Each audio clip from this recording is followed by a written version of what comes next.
Sean Brake, STC, Ghost Hunters. Right now I am at a cemetery in New Hampshire.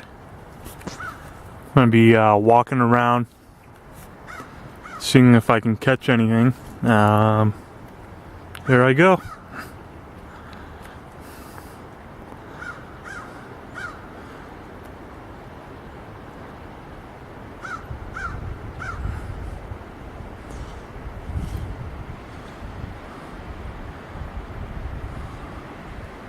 It's like extremely quiet. It's my car.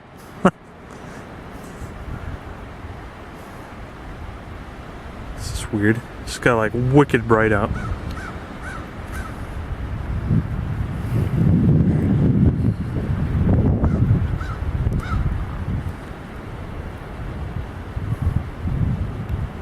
It's weird. It feels like there's energy here, but it doesn't feel like it's that strong of an energy.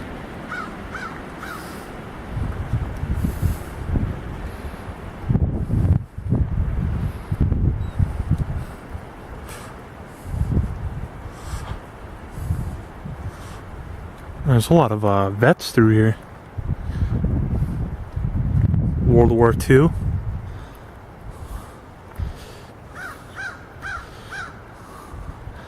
Doesn't say which one that is. U.S. veteran.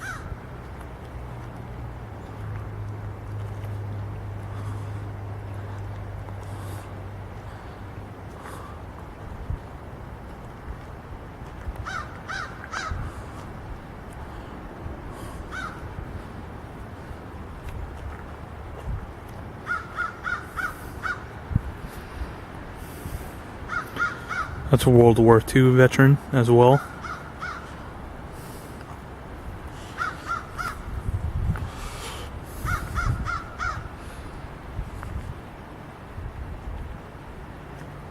Sounds like there's like a wheel. Like there's a wheel out in the woods and it's like squeaking. It's kind of weird actually. Oh, what the hell was that? I'm not sure if anybody saw that, but right past this bush, there was like a dog that just ran into the woods. It was strange. I wonder where he went. So it was like a big it was kind of like a grayish dog. Let's see.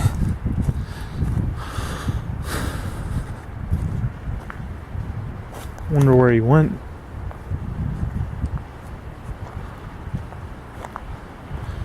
That was weird. Right where I'm going right now, everybody, I just saw a gray dog like come out of nowhere. So I'm not sure if it was paranormal or not, but he was quite the good size. So I'm gonna see if there's any tracks over here. This is where I about saw him. He ran this way. Right between those trees where I'll zoom up right now. It's like kind of like a path going through there. It's where he ran through. Just gonna make sure he doesn't come back. Whatever it was. I'm looking right now. There's no tracks. So maybe it was paranormal. That was strange. See if I can see him like through the path or whatever. I know everybody's probably like, why aren't you sticking with the graveyard? Just want to see if I can catch the dog. See if that was like paranormal or not. I hear something moving.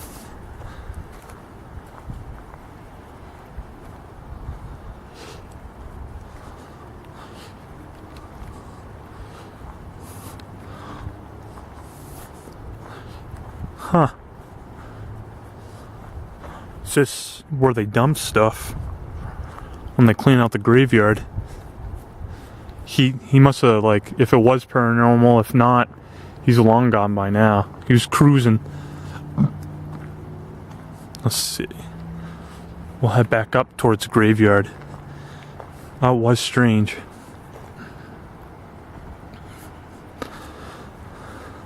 I just wanted to let everybody know that also too, I'm going to be slowing down on hunts. I'm only going to be doing like maybe 1-2 areas like a week, because I am going out by myself, and it does take like a lot of energy out of me, because I learned from ghost hunting over the years that if you're positive, the spirits that you'll get will be positive, and if you're negative, then you're going to get more negative spirits. And a lot of people have been asking me on comments, like, if there's anything that follows me, or you know, stuff like that, like, do ghosts follow?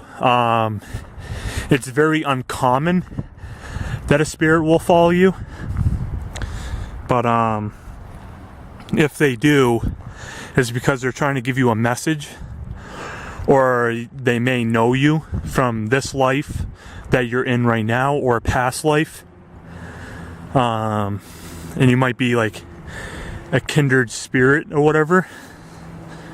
But it is very, very uncommon for a spirit to follow you, because usually they want to stay in the place where, like, they are, I guess, or where they're from.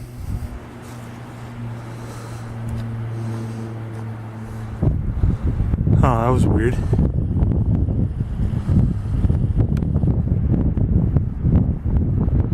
Is that a flag? Yep, okay, that's a flag.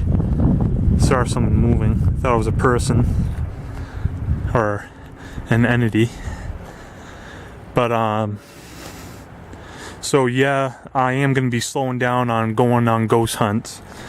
Probably going to be doing 1 to 2 places a week. Well, I shouldn't say I'm slowing down. That's still pretty good for me. It's just very hard because I'm using up like a lot of energy to stay positive when I go out. I mean, which is not too hard for me, because I am like a positive person and stuff, but it just takes like a lot of energy out. That is such a weird tree. Like how it like droops. It's kind of creepy. I think this is the area where there's like kids buried through here.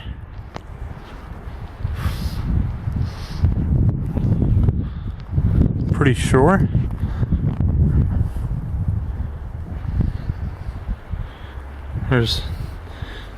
There's the Dodge family. The last time I was here doing a ghost hunt, I was walking up this hill area that I'm going to be walking up, which goes to the oldest part of the graveyard. And at the time I was doing like EVPs because I had patience to do them and stuff.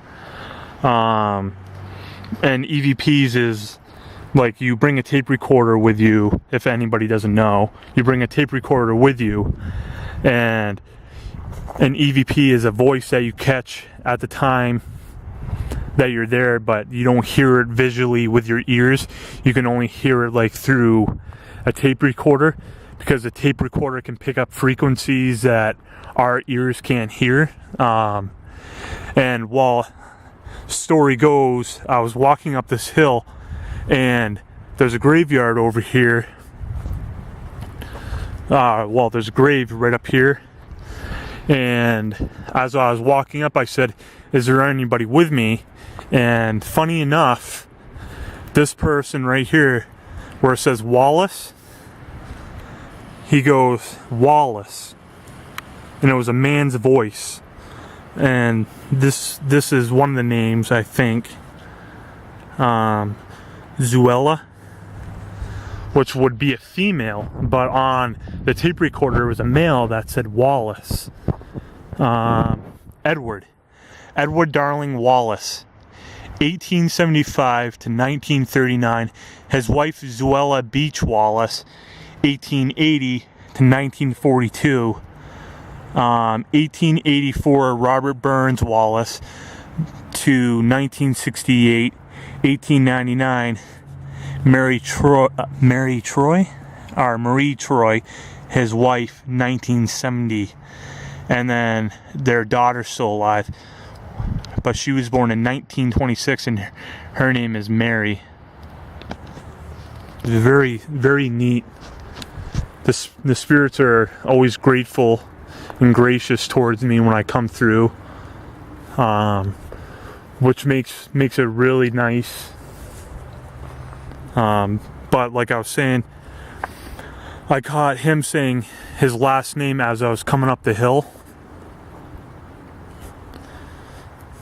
which was pretty neat, because I felt like every time you get like a name or you get somebody that talks to you, they're making a connection with you, and then the next time that you come in, you still have that connection to the spirit or to the person that like spoke to you, which makes it like really nice, because you have that connection with the spirit, and they'll remember you, and they'll remember if you're respectful or not, which is pretty neat. But right now I'm up on top of the hill. I'm in a graveyard, pretty much out in the middle of nowhere. I mean, there is a road, but nobody really travels down it. And the funny thing is, I'm not sure, maybe people can leave a comment or whatever on this, but every time I go to a graveyard, I always run into a gnome. Now, I'm not sure if it's paranormal, and that's why I'm running into a gnome, but I just wanted to see what other people thought about this. It always seems to be a jade gnome that I run into. And it's just really, really neat. So I'm wondering if anybody else runs into like gnomes or like stuff like that. If you do, please leave, a comment or whatever. I'm gonna see if I can try to find that gnome though. I spotted him last year, and he was like kind of like a jade gnome. And it says that like, if you always spot like a gnome in a graveyard, it means something. It means good luck. Oh, there he is. He moved. There he is. This is what I was talking about, everybody. Not sure if anybody can see him or not, but that's the jade gnome. I see him like every time up on this hill, and it seems like he moves, because before he was not there. I think he was like somewhere like over in here. And then one time, the little gnome guy moved from this area. He was like all the way over here, which is Bickford. And then I've seen him over here as well, underneath the tree. And now he is by the Patterson and the Wilson grave, which is really weird. It's interesting though, how like the little blue gnome moves all the time. And if you do see a gnome, everybody, in a graveyard, don't touch it, because it might have like spiritual like energy on it, and it will make the spirit like easier to like connect with you. So leave it where it is, and don't steal it, don't take it home, because you'll have bad luck, and gnomes hold like a lot of power, because they're almost like a mystical creature. Oh, now that I just said that, that was weird. What was that?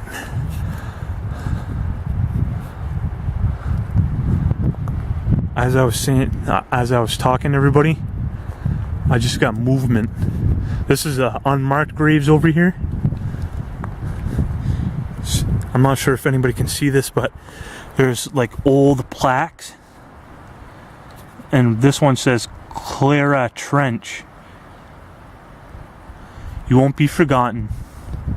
They're almost washed away like plaques. So I want everybody to know this woman's name is Clara Trench. And there's another unmarked grave over here. Or well, it's marked, but just no grave. A. Greenlee. You won't be forgotten as well. You will be remembered. It's sad how. And then Fletcher right here. I want everybody to see this so everybody can remember them, so that you are not forgotten. It's sad how, like, over time you have like a grave, okay? And you're buried and you have this really nice brand new grave. And then over years your family takes care of it, and then your family passes away. And then what becomes of your grave after your family passes away? It becomes rotten, and your grave is pretty much forgotten. You're forgotten, and it's hard to think of. Like you find like little tiny graves that are like getting washed away, and once when they become washed away, you're forgotten. You know, it's creepy. It's really sad and it's creepy. And I try to go around and read all the graves that people like forget or are gonna forget, and I just want people to know their names and you know, just to remember them so they're not forgotten. It's almost like that movie Coco. I'm not sure if anybody's seen that movie Coco yet, but the Mexicans believe, you know, if like you believe in Cinco de Mayo, that your relatives should go to your grave and remember you. It's a day of remembrance. But if all your family members are dead, or you know, they forget about you, you're forgotten, and then you end up in purgatory, like you're in between.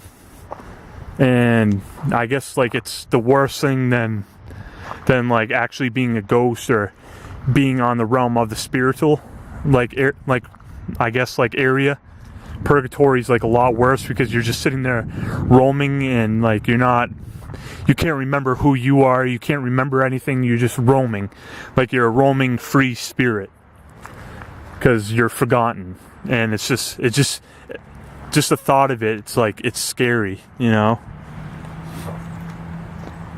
But they've done a lot of work to this graveyard. It's like very, very beautiful here.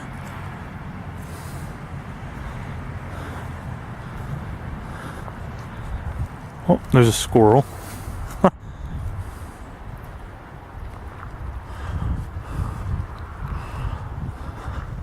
It's weird though, like, I always seem to catch a gnome.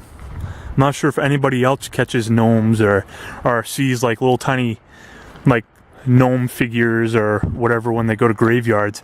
But it's so funny. Like, I always see a gnome. It doesn't matter where I go, what graveyard I go to, there's always a gnome. And I always try to remember where it is, and then when I go back to it, it's funky. Like the gnome, like it sits there and it moves. And like it will be like at one area, and then it will go to another totally different area. And you're like, how does it do that? You know, like even with a rock, like you place a rock on somebody's tomb or, you know, the gravestone, and the rock always happens to move. And you're like, what? It's like, how is that even possible? Is it the spirit moving it? Or is it the energy that you have, that you put it, like when you put it on like the grave, your energy moved it? Like you kind of wonder that, and it's like, it's just a wicked neat like mystery, because you're like, how does it do that? Is it somebody else moving it? Is it the spirit? Is it your energy that's moving it? And like stuff like this, you know, like you get like gravestones that will just magically like crack down the middle, and they're not pushed over, they just magically just crack down the middle. Like, is it energy? Like, is it strong built energy that does that? And like it sits over time and it like cracks, or it can move things. Like, you kind of wonder that, and you're like, wow, what is really going on? You know, it's just really neat. But I'm almost towards the end of the graveyard. I just walked the whole entire graveyard for everyone to see. If you like, please leave a thumbs up, leave a comment, subscribe. This is STC Ghost Hunters. I hope you enjoyed. And like I said, if you have any comments, if you've seen any gnomes or been to a graveyard and you catch a gnome, let me know. You know, tell me your experience with it, and I'd really appreciate it, and I'll write back to you. Thank you very much. STC signing off.